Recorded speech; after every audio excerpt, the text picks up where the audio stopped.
NBC News will make the decision that it will not be airing the full execution on this. While the actual video may be released to some international, even some domestic organizations, NBC News will not be airing the actual execution. Those videos, this video, though, obviously, certainly a video that will be talked about and described in such detail for such time to come, and for so many Iraqis, this is probably a day that many they thought never would have ever come. We want to go right now to Newsweek's Michael Hastings, who filed a report just a couple of hours ago. He spoke with the videographer that shot this video, and Michael, I want to bring you into this. You're in Baghdad right now. Tell me a little bit about what you heard when this videographer told you as he was shooting this.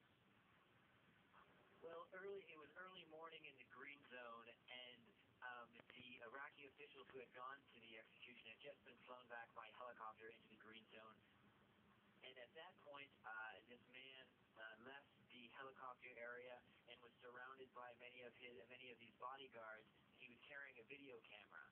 And when I started talking to him, it turns out he was the man who actually filmed the death of Saddam Hussein.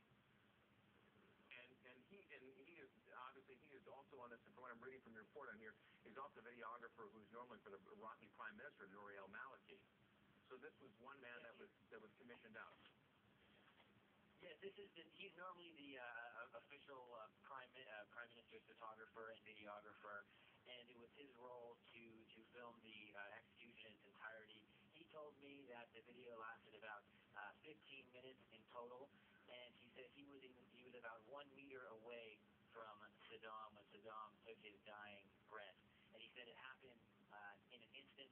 Saddam was shaking. He said very, very shaking.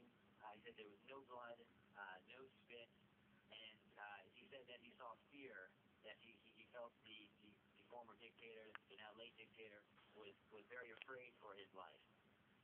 He was there, and so he is actually walking up. He walked obviously ahead of Saddam Hussein, and the executioners there to get all of this.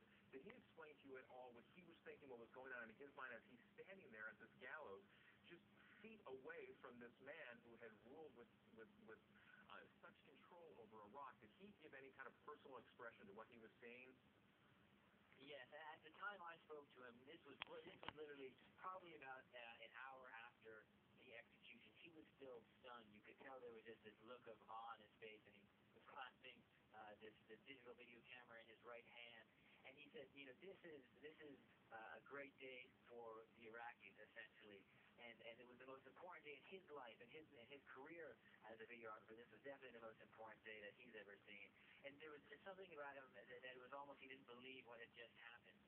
His friends were crowding around him and taking pictures of him with the digital camera phones that they had. He was something of somewhat of a hero, being treated that way for the time I got to speak with him. What do you know logistically about this? Like, when was he actually hired out? Because I would imagine making these kinds of arrangements has got to be something that's done at the very last minute and is incredibly top secret. Right. I believe